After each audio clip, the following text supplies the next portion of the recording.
Hey, brothers and sisters. Well, I had some good feedback, some um, enlightening kind of comments, especially from Brother Mike on the last video where I was doing a little bit of an update on birth pangs. And we had a prior video, I think I did it a little while ago, but it was taking a look at rapture on um, the Jubilee. And the Jubilees fall on the Day of Atonement. And, I kind of got into that and said, well, I think the last three feasts are fulfilled by the Jewish people at the second coming. And, I've got videos where I explain how that sets up and why I think that's true. But, God always establishes patterns in the Bible. And uh, the pattern for the Day of Atonement could have some applicability to the church. And as I said when I did the video on um, the Jubilee is about redemption of the land and the people. And we took a look at Revelation 4 and 5, where Jesus opens the scroll, which most interpreters say is the title deed for the earth. And it's the redemption of the earth. And we see the church pictured in heaven, um, both by verse 1, the come up here, which patterns the rapture, as well as by the elders being in heaven, which based on their clothing and the song they sing and all that, especially looking at the King James Version, it's clear that it's picturing the church in heaven. And so I say that because some of these links and stuff that was provided were other people that were taking a look at the possibility of the rapture of the church being on the Day of Atonement. And some of the good information I received here, I just want to review a little bit because it's kind of fun. Now, I have to say this in all my videos. I think the doctrine of imminence is the safest and probably most obvious doctrine in terms of the rapture timing in the Bible. There's so many passages, and I think we'll see one here too in this video about being told to wait. Um, and that wait sets up an eager expectation for the Lord, which is the doctrine of imminence. And there's lots of passages in the New Testament that support that. And so, let's stay with that so that nobody thinks we're picking days or we're doing anything. But we're also charged to study God's word and to understand it. And I think, here is just, again, some real interesting things. And so we'll just put them out there, consider them, but don't get too whipped up. Now, the one thing I noted in that prior video about rapture on the Jubilee was, according to torahcalendar.com, this um, Day of Atonement here, they have it, I think, the evening of the 4th going into the 5th is also the 120th Jubilee beginning. And so we took a look at the meaning for 120 was a time of spiritual waiting. And so it's interesting that Jesus told us to wait for his appearing, and it could have some tie in there to 120 Jubilees if they calculate everything correctly, right? So this is why you don't want to get too vested in any of this and you stay with the doctrine of imminence, is because people's excitement ebbs and flows with any of these time frames that folks are trying to point out. And I think God gave us just enough to keep us digging. And I really think this is the way the Bible is written. He gave us just enough on the future events to keep us digging, and he gave us just enough to validate scripture after it's happened.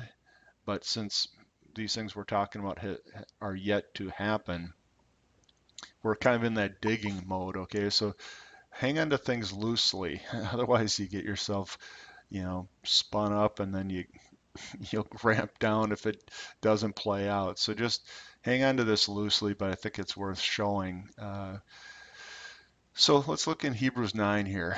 So the whole description is about, the writer of Hebrews. A lot of people say Paul, some say others, but um, describing here this it's the Day of Atonement type of scripture, and he's going to make a comparison. But let's just read two verses here, Hebrews 9:7. But only the high priest went into the second part, and then only once a year, and never without blood, which he offered for himself and for the sins committed by the people out of ignorance. And so that, you know, Day of Atonement is the day when it's Yom Kippur. It's the day that the high priest entered the sanctuary, and he goes down and he um, describes how, for the under the law, the Jewish folks were doing this and it never really wiped away their sins, but that Jesus, being the high priest, will enter once and pay for all these sins. So um, let's just read the last verse now. So the Messiah was sacrificed once to take away the sins of many people, and he will appear a second time, not to deal with sin, but to bring salvation to those who eagerly wait for him. And this passage was pointed out by somebody, actually I think it was kind of like a blog post or a chat board kind of a setting this morning, where the person was going through using these verses, because we know this appearing, the second coming, he comes down to earth and sets up his millennial reign. But this appearing kind of word has been associated with the rapture. And some of the rapture verses, he'll appear in the sky and we'll be caught up to meet him.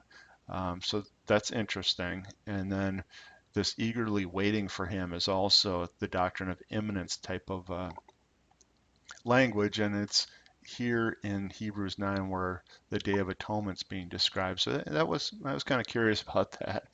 And now let's go to Leviticus 23 and just take a look at um, verse 27 here, the description of the Day of Atonement.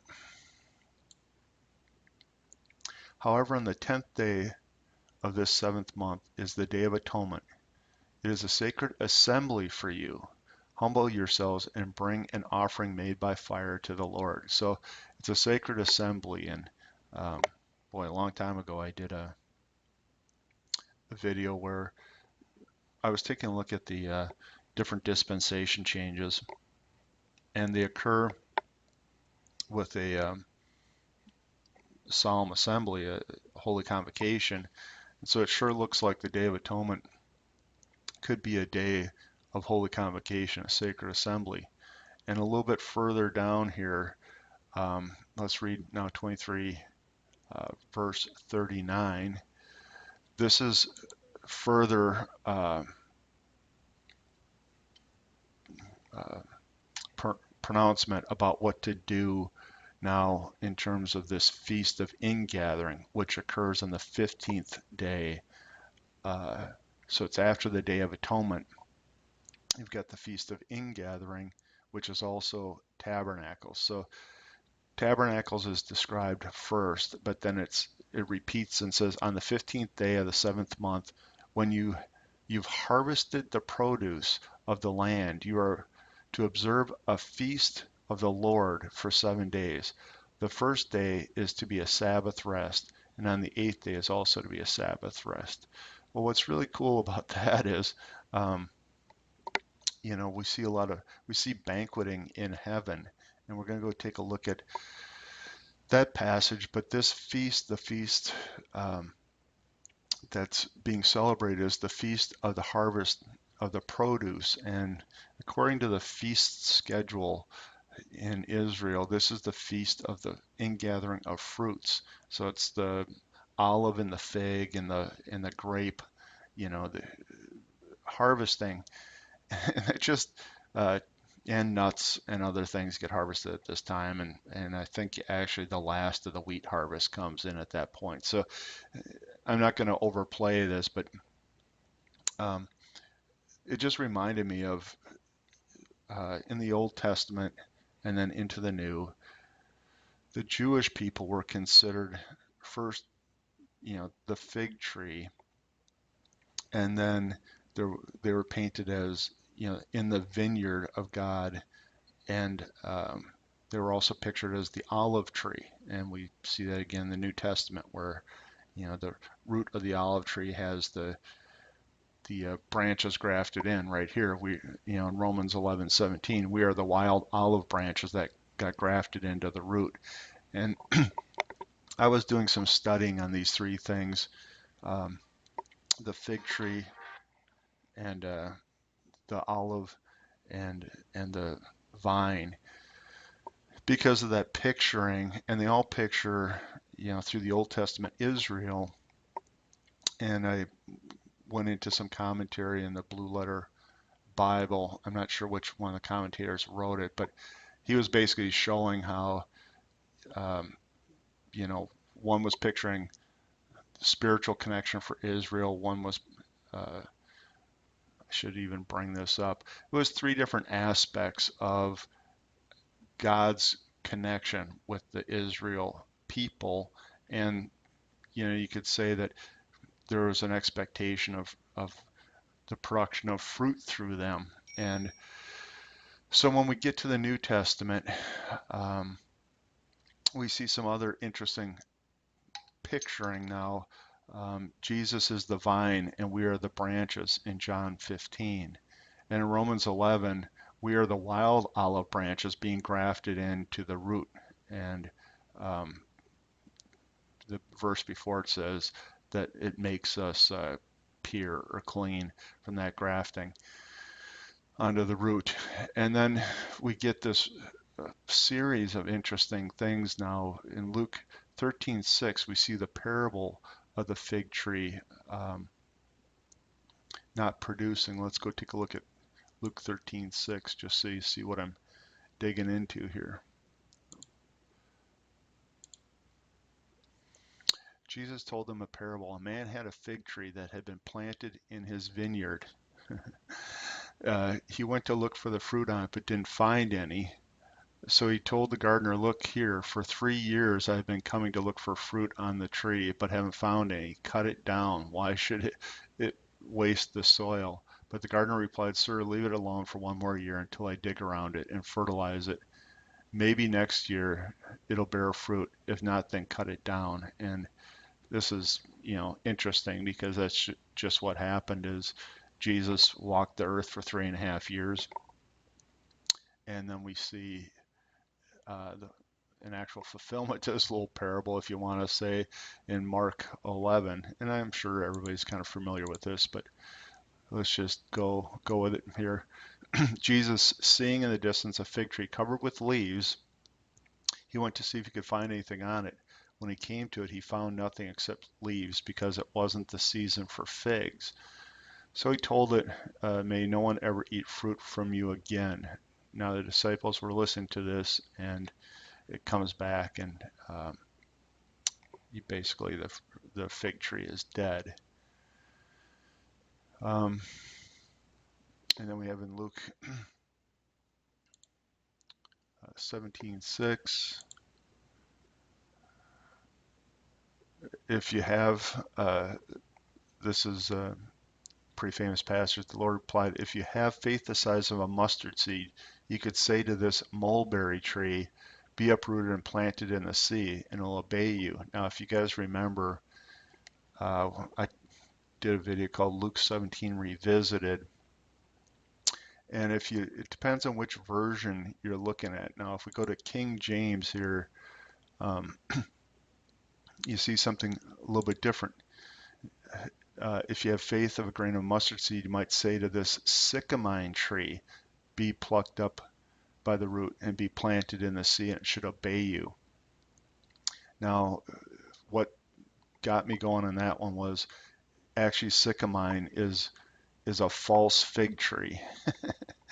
And that Jesus kept um, condemning the Pharisees and the Sadducees of his day as being, in a false faith system. He was brutal, really, in his analysis of them. And so here, the false fig tree is being tossed into the sea, and the sea if we keep with this as being symbolic, the sea is usually the nations. And so that's exactly what happened after Jesus cursed the fig tree. They crucified him. The Jews were dispersed into the second diaspora into the sea of nations. and this allegory, if you want to say, continues right on down with picturing the church age. And so, long story short, the church might have some representation in being, the grapes from the vine from John 15, and the wild olive branches being grafted in, and I couldn't really find a good one where the church was, some sort of a substitute for the fig tree, but nonetheless, we might be part of that ingathered harvest. And so the point of the Feast of Ingathering is banqueting, and I had also done a video on the Great Banquet. And so the reason why these are popping in my head is I did them as all separate videos, but they do sort of line up here. So let's look at Luke 14, verse 16 through 24.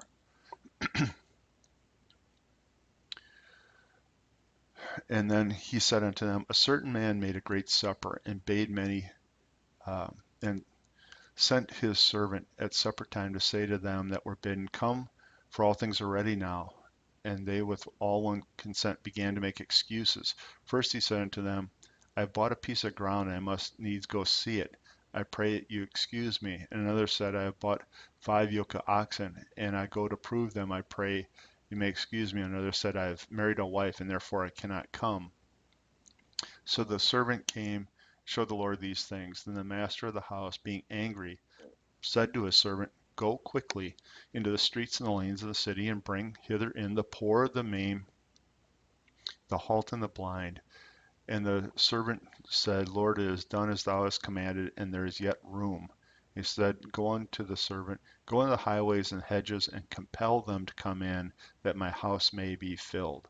For I say unto you, none of those that men which were bidden shall taste of my supper. So here we get the poor and the lame and the needy are us. We picked that up in another video as well, about the great banquet. And, you know, we, the ones that were giving these excuses here, it's again another picturing of Israel in the day of Jesus, but they were lame excuses. They've um, bought a piece of ground and then they need to go see it. Well, who would buy ground be, before seeing it, right? And the same with the oak of oxen.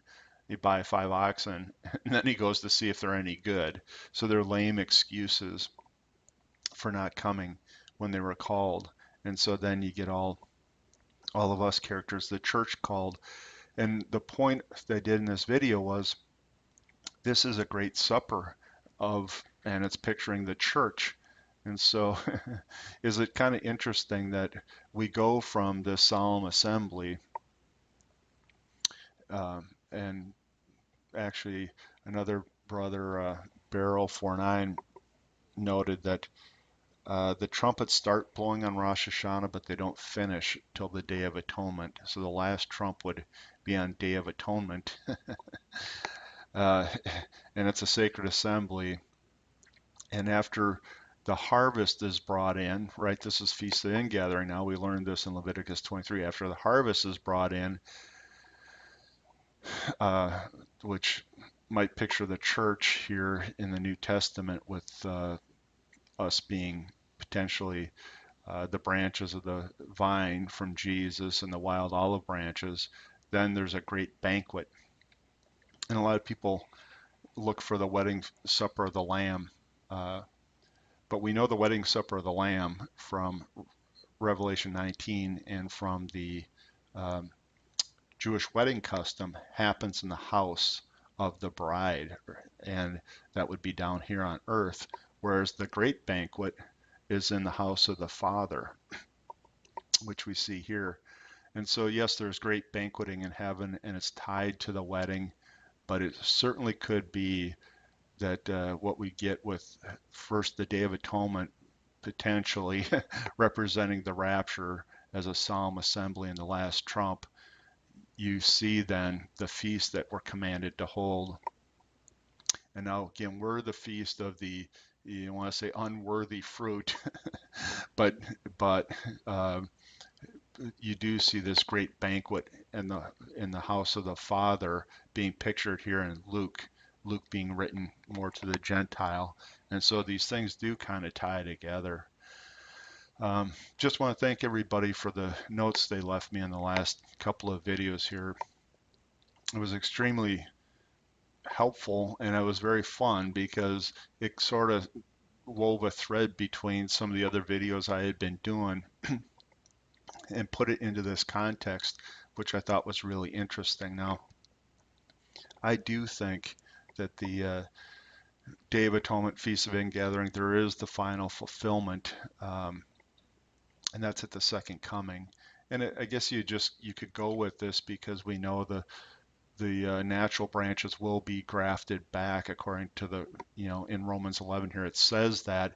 And so the final fulfillment of Day of Atonement, Feast of Ingathering is fulfilled at the second coming. But I think we see how the church might pattern into some of this, potentially, uh, by looking at, that we're the unworthy fruit that got gathered in, and there is a great banquet for us in heaven. So made me curious. Anyways, saints, hold on to things loosely. Keep looking up. We do anxiously wait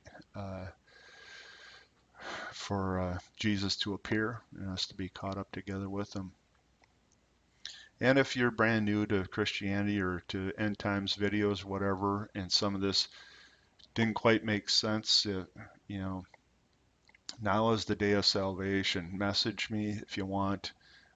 Let's go through this. Let's talk about what it means to be saved, because only by placing your trust in what Jesus did with his death, burial, and resurrection are you able to enter heaven. And you want to be part of this great banquet.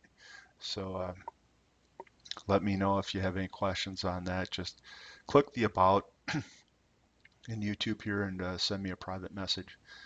Thanks, Saints, and hope to see you soon.